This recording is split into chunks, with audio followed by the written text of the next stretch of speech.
Hello everyone, you are welcome to Apex Learning. Apex Learning में आप सभी का स्वागत है। उम्मीद करता हूँ आप सब अच्छे होंगे और अपनी पढ़ाई अच्छे से कर रहे होंगे। तो यहाँ पे हम स्टार्ट करेंगे आज की क्लास में जो पार्लियामेंट के बारे में, संसद के बारे में हम देखेंगे। ठीक है, आप सभी जानते हैं कि जो संसद है वो आपका कौन से भाग में आता है। सबसे पहला यही क्वेश्चन बन जाता है कि संसद है आपका किस भाग में या किस पार्ट में आता है। तो ये भाग नंबर 5 में आपकी संसद पड़ती है। सेकंड क्वेश्चन आता है कि भाई संसद है जो पार्लियामेंट है से रिलेटेड आपके आर्टिकल, तो आर्टिकल नंबर 79 से लेकर 122 तक हम जो है पार्लियामेंट के बारे में पढ़ेंगे, पूरी संसद के बारे में हम पढ़ेंगे।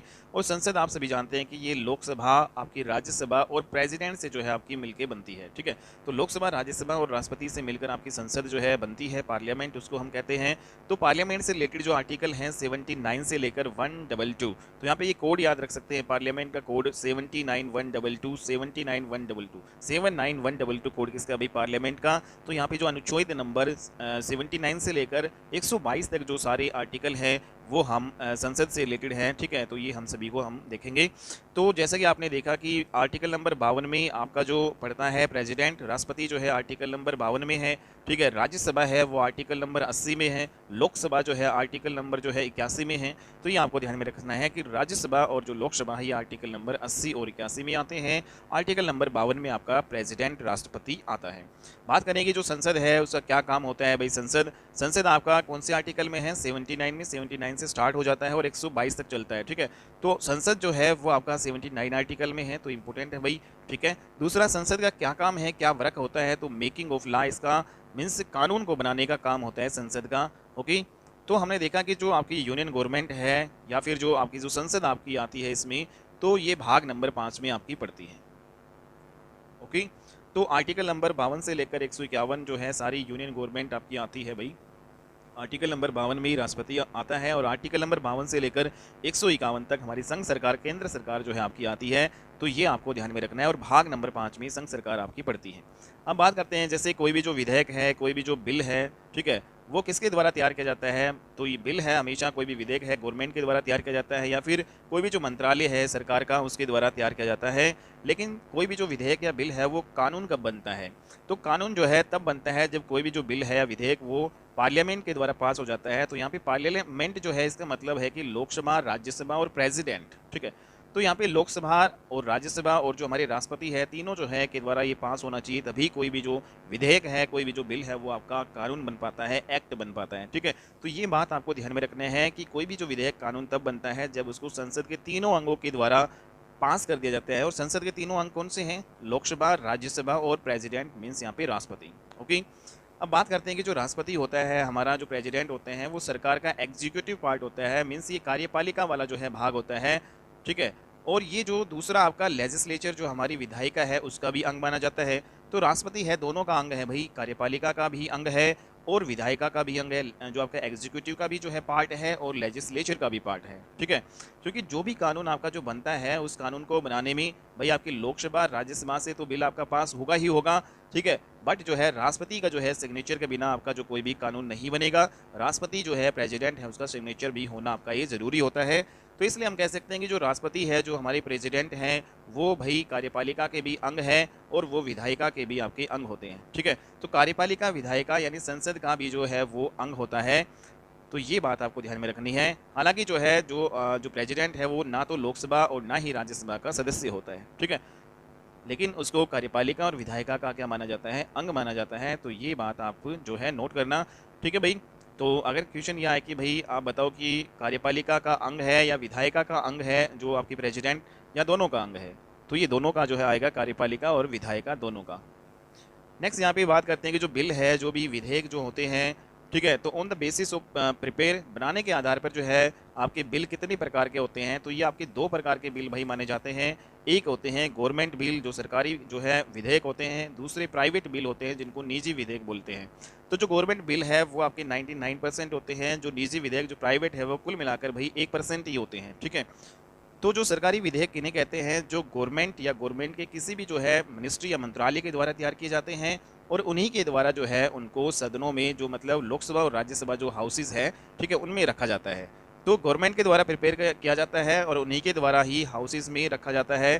तो इनको बोलते हैं गवर्नमेंट बिल। ठीक है, आपके जो सरकारी जो विधेयक होते हैं और जो निजी जो विधेयक किन्हें कहा जाता है, प्राइवेट विधेयक, वो होते हैं जो भाई जैसे लोकसभा या राज्यसभा का कोई भी जो सांसद है, कोई भी जो एमपी है, ठीक है, अगर वो बिल तैयार करता है और उस बिल को जो है रखता है, ठीक है भाई, हाउसेज में, तो उसे बोला जाता है भाई प्राइवेट बिल। तो अगर लोकसभा एंड राज्यसभा का कोई भी सांसद बिल को तैयार करता है और बिल उसके जो द्वारा जो है आपका ये हाउसेज में रखा जाता है, उसको क्या बोलते हैं, प्राइवेट बिल। ठीक है, तो यहाँ पे हमने देखा कि जो आम जनता है उसको क्या अधिकार होता है भाई बिल रखने का संसद में। ठीक है, तो जो आम जनता है जैसे हम लोग हैं, तो हमको जो है कोई भी बिल है उसको ना तो बनाने का अधिकार है, ना ही सदन में जो है रखने का अधिकार है। ठीक है, तो कोई भी जो बिल है जनता को ना तो बिल बनाने का अधिकार होता है, ना ही जो है उसको बिल को रखने का अधिकार होता है। तो ये जो है ऐसा हमारा संविधान जो है यहाँ पे कहता है कि भाई आम जनता को बिल रखने का अधिकार नहीं होता और ना ही बिल बनाने का अधिकार होता है। तो बिल बनाने का अधिकार किसको है, गवर्नमेंट को है, या फिर गवर्नमेंट के किसी भी मंत्रालय को है, या फिर लोकसभा और राज्यसभा के जो आपके एमपी है उनको बिल बनाने का अधिकार है। ठीक है, तो इंपॉर्टेंट पॉइंट यहाँ पे ये है कि भाई 2013 में जन लोकपाल बिल आपका पास करवाया गया और फिर जो है बाद में इसको 1 जनवरी 2014 से इसको लागू कर दिया गया। ठीक है, एक जो जन लोकपाल बिल होता है ये आपका 2013 में आया और इसको पास करवाया गया और इसको लागू किया गया 1 जनवरी 2014 से। ठीक है, बात करें कि जो पहले जो लोकपाल जो है कौन थे, तो इसका नाम ये काफ़ी ज़्यादा इंपॉर्टेंट है और एग्जाम्स में आते हैं। पहले लोकपाल कौन थे भाई, पिनाकी चंद्र आपके थे। और जन लोकपाल जो आपका ये है बिल किस लिए लाया गया था भाई, आपका जो ये आपका भ्रष्टाचार जो है को मिटाने के लिए लाया गया था। जो भी आपके बड़े बड़े जो मंत्री होते हैं उनके खिलाफ अगर वो भ्रष्टाचार करते हैं तो उनके ऊपर लगाम लगाने के लिए ये आपका जन लोकपाल बिल लाया गया था। जन लोकपाल भ्रष्टाचार से रिलेटेड आपकी एक बॉडी है, करप्शन से रिलेटेड आपकी बॉडी है। ओके, बात यहाँ पे करेगी जो बिल है आपके ये नेचर के आधार पे कितने टाइप के होते हैं। तो जो विधेयक है वो नेचर के आधार पर 3 टाइप के होते हैं। प्रकृति के आधार पर जो विधेयक है 3 प्रकार के होते हैं। कौन कौन से विधेयक होते हैं, एक साधारण विधेयक होता है, एक आपका धन विधेयक होता है और एक आपका वित्त विधेयक होता है। ठीक है, साधारण विधेयक को ऑर्डिनरी बिल बोलते हैं, धन विधेयक आपका मनी बिल होता है और जो वित्त विधेयक होता है उसको फाइनेंस बिल कहते हैं। तो ये आपको ध्यान में रखना है कि नेचर के आधार पर 3 प्रकार के bill, ordinary bill, money bill और फाइनेंस बिल होता है। ठीक है, तो वेरी वेरी इंपॉर्टेंट पॉइंट है। इनको जब हम बिल वाला अलग से टॉपिक पढ़ेंगे तो इनको डिटेल में हम देखेंगे भाई ऑर्डिनरी बिल क्या होता है, मनी बिल क्या होता है, फाइनेंस बिल क्या होता है। ठीक है, तो यहाँ पे हम स्टार्ट करते हैं भाई। लोकसभा हमारी जो है, जैसे हमने देखा पार्लियामेंट का एक जो पार्ट है लोकसभा, राज्यसभा और प्रेसिडेंट। तो इसमें हमने प्रेसिडेंट वाला पूरा टॉपिक कर लिया है। अब हम लोकसभा का टॉपिक कवर करेंगे, फिर उसके बाद में पूरी राज्यसभा के बारे में हम देखेंगे। ओके, तो सबसे पहले बात कर लेते हैं कि लोकसभा जो है आपका कौन सा हाउस है। तो लोकसभा है, इसको लोअर हाउस कहा जाता है, इसको निम्न सदन कहा जाता है। ठीक है, तो लोअर हाउस हमारा कौन सा है, लोकसभा, और जो राज्यसभा है वो हमारा अपर हाउस है, उसको उच्च सदन बोला जाता है। ठीक है, और जो लोकसभा है ये फर्स्ट हाउस बोला जाता है। प्रथम सदन जो है किसे कहा जाता है, लोकसभा को। लोकसभा है ये आपका पॉपुलर हाउस होता है, लोकप्रिय हाउस जो है इसको बोला जाता है लोकप्रिय सदन। तो लोकप्रिय सदन कौन सा होता है, लोकसभा। ठीक है, तो भाई हमारे जो देश का जो प्रधानमंत्री है वो लोकसभा के इलेक्शंस के बाद ही आपका बन पाता है। ठीक है, तो ये लोकप्रिय जो है सदन इसको कहा जाता है। तो हाउस ऑफ पीपल्स जो आपके हैं, जनता का सदन किसे कहा जाता है, तो जनता का जो सदन हाउस ऑफ पीपल्स कहा जाता है लोकसभा को। ठीक है, क्योंकि जनता के द्वारा ही जो आपके एमपी चुने जाते हैं और फिर उसके बाद में जो है कोई भी गवर्नमेंट बनती है, तो जनता का जो सदन हाउस ऑफ पीपल कहा जाता है लोकसभा को। ठीक है, तो ये लोकसभा हम पढ़ रहे हैं भाई। तो अगला जो है ये आपका एक अस्थायी सदन होता है। लोकसभा क्या होता है, अस्थायी सदन। और स्थायी सदन जो है किसे कहा जाता है भाई, स्थायी सदन कहा जाता है राज्यसभा को। तो वेरी इंपॉर्टेंट है। तो यहाँ पे हम देखें कि जो लोकसभा आपका है ये अस्थायी सदन होता है। स्थायी सदन किसे कहा जाता है भाई, राज्यसभा को। नॉन परमानेंट हाउस होता है। तो लोकसभा है क्या उसको भंग किया जा सकता है, तो बिल्कुल किया जा सकता है। और प्रेसिडेंट है लोकसभा है को भंग करता है, तो Lok Sabha can be dissolve by president. तो लोकसभा है उसको भंग किया जा सकता है किसके द्वारा, प्रेसिडेंट के द्वारा। ठीक है, तो क्या राज्यसभा को भंग किया जा सकता है, तो आप हमें कमेंट बॉक्स में बताइएगा। तो यहाँ पे देखें कि जो लोकसभा के जो मेंबर होते हैं उनकी क्वालिफिकेशन की बात कर लेते हैं भाई। ठीक है, तो इनकी क्वालिफिकेशन सभी जानते हैं कि भाई सिटीजन ऑफ इंडिया होना चाहिए, कि भारत का नागरिक होना चाहिए, नॉट ऑफिस ऑफ प्रॉफिट, यहाँ पे लाभ के पद पे नहीं होना चाहिए। इस एज जो है 25 जो ईयर कंप्लीटेड आपकी होनी चाहिए। ठीक है, और इसका जो कार्यकाल है लोकसभा के सदस्यों का 5 साल जो है यहाँ पे कार्यकाल होता है। लेकिन बात करें कि जो पहले जो लोकसभा के जो सदस्य हैं उनका कार्यकाल 6 वर्ष का होता था।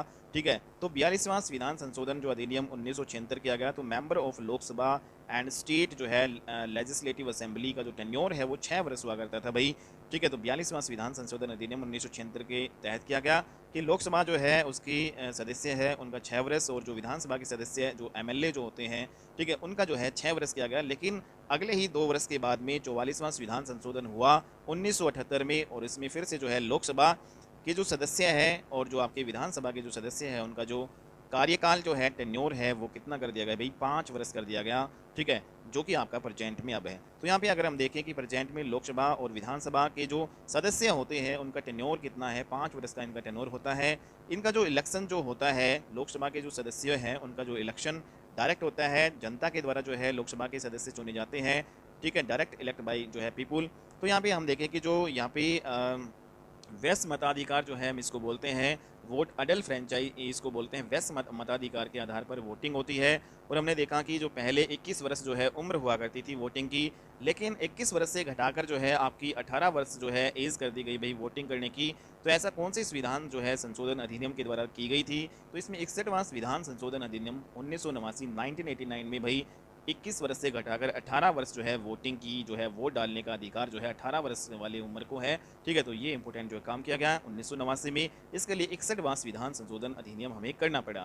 तो यहाँ पे देखें कि लोकसभा को लोअर हाउस हम कहते हैं क्योंकि जनता को रिप्रेजेंट करता है, जबकि जो राज्यसभा है उसको हम काउंसिल ऑफ स्टेट्स कहते हैं, मीन्स राज्यों का जो परिषद का कहते हैं, क्योंकि जो ये किसको रिप्रेजेंट करता है, राज्यसभा हमेशा स्टेट को रिप्रेजेंट करता है, लोकसभा हमेशा जनता को रिप्रेजेंट करता है। ठीक है, तो जनता का जो हाउस है वो किसे कहा जाता है भाई, लोकसभा को, और जो राज्यों का जो परिषद है, काउंसिल ऑफ स्टेट्स है, राज्यसभा को कहा जाता है। ठीक है, क्योंकि स्टेट को रिप्रेजेंट करता है। तो हमने देखा इंपॉर्टेंट पॉइंट की जो वोटिंग की जो एज है वो 21 वर्ष से घटाकर 18 वर्ष जो कर दी गई, कौन से संविधान संशोधन अधिनियम के तहत, 61वां संविधान संशोधन अधिनियम 1989 में हुआ। ठीक है, तो वेरी वेरी इंपॉर्टेंट। और लोकसभा के सदस्यों के लिए वोटिंग कौन करता है, तो यहाँ पर लीगल वोटर करता है जिसकी एज कितनी होती है भाई, 18 वर्ष। ठीक है, तो लोकसभा के जैसे अभी इलेक्शन हो रहे हैं तो हमारी 18वीं लोकसभा के इलेक्शन अब होंगे, 17वीं जो है लोकसभा अभी फिलहाल जो है चल रही है, और 18वीं लोकसभा के जो आपके इलेक्शन होंगे, और इसमें वोट जो है 18 वर्ष का व्यक्ति जो है कर सकता है। ठीक है, और वो भी आपका लीगल जो है वोटर आपका होना चाहिए। तो यहाँ पे हमने देखा जो लोकसभा है उसमें सीटों की बात करें तो मैक्सिमम सीट जो है कितनी हो सकती है लोकसभा में भाई, 552 सीट जो है, 552 एमपी हो सकते हैं लोकसभा में मैक्सिमम। ठीक है, तो ये जो बेस जो है किसके आधार पर जो बनाएगा, कौन सा जो है ईयर के आधार पर बनाएगा, तो जो बेस ईयर है 1971 का जो सेंसस है, जो जनगणना 1971 जो है की जनगणना हमारी हुई, उसी के आधार पर जो जनसंख्या के आधार पर जो मैक्सिमम जो सीट है लोकसभा की वो कितनी जो है निर्धारित की गई, 552 जो है मैक्सिमम सीट होंगी। ठीक है, तो यहाँ पे हमने देखा कि 2026 आपका जो है 2026 तक ये जो आपकी मैक्सिमम सीट जो है 552 ही रहेंगी। ऐसा जो है 84वां संविधान संशोधन अधिनियम 2001 में किया गया, और उसी के तहत ये डिसाइड किया गया कि भाई जो मैक्सिमम जो है सीट लोकसभा की वो कितनी होगी, 552 आपकी होंगी। ठीक है, तो 2026 तक ये 552 ही रहेंगी लोकसभा की सीटें। हम देखें कि जो जैसे अगर कोई भी स्टेट है, जैसे यहाँ पे है, तो जैसे राजस्थान है उसमें लोकसभा की जो है सीटें 25 है, राज्यसभा की 10 सीटें हैं, विधानसभा की जो सीटें हैं 200 है, लेकिन क्या वहाँ पे विधान परिषद है, तो विधान परिषद नहीं है। ऐसे जो यूपी है उसमें भी, तो यहाँ पे एरिया जो है यहाँ पे सबसे बड़ा है, राजस्थान का जो एरिया सबसे बड़ा है, लेकिन फिर भी यहाँ पे सीटें जो है वो क्या है, कम है।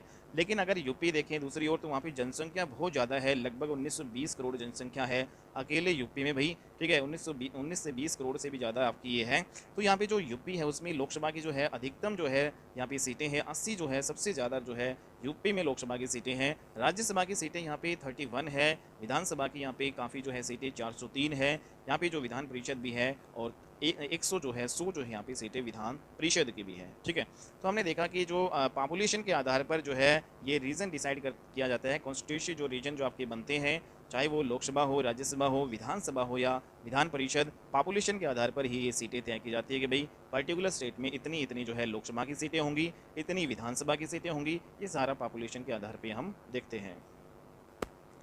तो यहाँ पे बात करें ये जो लोकसभा में मैक्सिमम यहाँ पे प्रेजेंट में जो है 552 जो है मैक्सिमम जो है सीटें आपकी ये हैं। लोकसभा में मैक्सिमम सीटें कितनी हो सकती है भाई, 552, जिसमें से जो स्टेट्स में जो सीटें होंगी 530 जो आपकी इलेक्ट होती है ये। ठीक है, ये निर्वाचित जो है आपकी होती है इलेक्ट, और जो आपकी जो 20 जो है आपकी यूनियन टेरिटोरीज़ जो आपके संघ शासित प्रदेश हैं उनकी जो है 20, और जो 2 एंग्लो इंडियन जो को नॉमिनेट करता है प्रेसिडेंट के द्वारा, जो है 2 आंग्ल भारतीय समुदाय जो है ये नॉमिनेट किया जाता है प्रेसिडेंट के द्वारा। और ये जो है दो एंग्लो इंडियन जो प्रेसिडेंट नॉमिनेट करता है लोकसभा की सीटों में, तो ये आपका आर्टिकल नंबर 331 में ऐसी बात कही गई है कि भाई जो राष्ट्रपति है 2 लोकसभा की सीटों में रिजर्वेशन देगा एंग्लो इंडियंस को। ठीक है, नॉमिनेट कर सकता है वो। ओके, तो यहाँ पे बात करें कि जो प्रेजेंट की स्थिति देखें तो लोकसभा में जो है 545 जो है सीटें हैं, ठीक है, और 545 जो ये सीटें हैं प्रेजेंट में 545, जिसमें जो 17वीं लोकसभा जो आपकी हुई उसमें 543 जो सीटें हैं उन पे वोटिंग हुई, और इन 545 जो सीटों में से जो 2 सीटें हैं वो आपकी 17वीं लोकसभा में जो है भाई जो एंग्लो इंडियन जो प्रेसिडेंट है नॉमिनेट कर सकता था, ठीक है, उन पे जो आपका ये नहीं हुआ, इनको ख़त्म कर दिया गया था, ठीक है, ये आपको ध्यान में रखना है 17वीं लोकसभा में। तो यहाँ पे जो 543 जो सीटें हैं इन पे जो चुनाव हुए, और इसमें जो स्टेट्स में जो सीटें हैं वो कितनी है 530 हैं, और जो आपकी यूनियन टेरिटोरीज़ हैं उसमें कितनी सीटें हैं भाई 13 जो ये सीटें आपकी हैं 5 लोकसभा की, ठीक है। तो यूनियन टेरिटोरीज़ में जो आपकी ये 13 सीटें कहाँ कहाँ पे हैं, जैसे इसमें जो दिल्ली में जो है आपकी यूटी है, दिल्ली आपकी केंद्र शासित प्रदेश है, इसमें 7 जो है लोकसभा की सीटें, और इसके अलावा जो बाकी जो 6 जो ये सीटें हैं, और सभी में जैसे पांडिचेरी है, ठीक है, दादरा नगर हवेली एंड अंडमान और निकोबार द्वीप है, और दादरा नगर हवेली और दमन और द्वीप है, इनमें पहले एक एक होती थी, ठीक है। लोकसभा जो है यहाँ पे यहाँ पे लक्षद्वीप है उसमें भी एक है, और जो आपका चंडीगढ़ जो आपका यूटी है। तो इस प्रकार से जो यहाँ की ये यूटी है, ठीक है, यूनियन टेरिटोरी यहाँ पे, हालांकि जो है आपकी जो 8 जो है यूनियन टेरिटोरीज़ हैं भाई, ठीक है, लेकिन जो आपका जो 8वां जो जम्मू कश्मीर और जो लद्दाख है, जो ये आपकी यूनियन टेरिटोरी संघ शासित जो प्रदेश है, यहाँ पे अभी डिसाइड नहीं की गई हैं सीटें लोकसभा की, लेकिन जो आपकी 7 जो लोकसभा की सीटें जो है दिल्ली में, और बाकी जो आपकी जो केंद्र शासित जो प्रदेश उन सभी में एक एक जो है सीटें आपकी ये हैं लोकसभा की, ठीक है। तो हमने देखा कि जो हमारे जब संविधान बना, तो जब मूल संविधान जो है हमारा था, तो उसमें लोकसभा की जो सीटें हैं कितनी हुआ करती थी, 500 जो है सीटें होती थी, ठीक है। मैक्सिमम कितनी हो सकती है, 552 हो सकती है।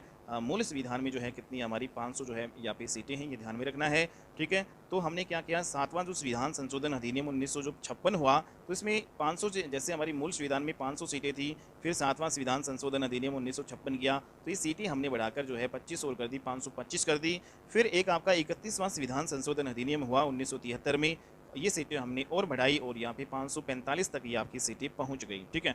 तो ये आप सभी को जो है डाटा याद रखना है भाई, ठीक है। तो स्टेट में जो लोकसभा की जो सीटें हैं, यहाँ पे मैक्सिमम जो सीट है वो आपकी 530 हो सकती है भाई, ये आपको ध्यान में रखना है। स्टेट में जो है मैक्सिमम सीट कितनी हो सकती है भाई 530, बाकी जो आपकी ये जो बच गई वो आपकी क्या होंगी यूनियन टेरिटोरीज़ में, जिसमें जो 13 सीटें हैं, ठीक है। तो बात करें कि जो आपकी जो सबसे जो कम सीटें हैं, ऐसे कौन से राज्य हैं जिनमें सबसे कम लोकसभा की सीटें हैं, तो इसमें हम सनम जो है इससे याद रख सकते हैं, सै से सिक्किम बनेगा, एन से नागालैंड बनेगा, और एम से मिजोरम बनेगा। तो सिक्किम में भी आपकी एक सीट है लोकसभा की, नागालैंड में भी एक जो सीट है, मिजोरम में भी एक सीट है। ये सारे क्या हैं, आपके राज्य हैं, स्टेट हैं। तो ऐसे राज्य जिनमें मिनिमम जो है सीट है लोकसभा की वो सिक्किम, नागालैंड और मिजोरम है। जबकि यहाँ पे मैक्सिमम जो सीटें की बात करें तो आपने देखा कि सबसे ज़्यादा जो सीटें हैं 80 जो सीटें लोकसभा की वो यूपी में हैं। फिर मैक्सिमम सीटों में से जो महाराष्ट्र 48 आता है, वेस्ट बंगाल में आपका 42 है, बिहार में जो है 40 है, तमिलनाडु में जो है 39 है, मध्य प्रदेश में 29 है, कर्नाटका में 28 है, गुजरात में 26 है, और यहाँ पे आंध्र प्रदेश और राजस्थान में जो है 25-25 जो आपकी सीटें हैं। तो ये मैक्सिमम सीटें हमने देखी। हालांकि जो है और भी जो आपके राज्य जैसे हरियाणा है, हरियाणा में जो मैक्सिमम जो सीटें कितनी है भाई, यहाँ पे जो लोकसभा की, तो लोकसभा की 10 सीटें हैं। ऐसे और भी जो राज्य आपके हैं, लेकिन इन जो इंपॉर्टेंट राज्यों को आपको याद में रखना है, ये आपके एग्जाम्स में पूछे जा सकते हैं भाई, ठीक है। सभी राज्यों में ये आपकी सीटें, बाकी आप अपने अपने जो है राज्य हैं उसमें कितनी लोकसभा की सीटें हैं वो आप यहाँ पे याद कर सकते हैं, ठीक है भाई। तो हमने देखा जो पीओके है, पाकिस्तान ऑक्यूपाइड जो कश्मीर के लिए एमएलए की सीट होती है, बट एमपी की वहाँ पे जो है कोई भी सीट नहीं होती है, ठीक है। तो हमने देखा कि जो लोकसभा है उसमें 545 जो सीटें हैं, और उसमें से 543 जो सीटें हैं वो आपकी इलेक्ट होती हैं। 2 जो है नॉमिनेट करता है, एंग्लो इंडियन इनको बोला जाता है, और ये नॉमिनेटेड बाय प्रेसिडेंट होता है, ठीक है। 2 सीटें प्रेसिडेंट नॉमिनेट करता है।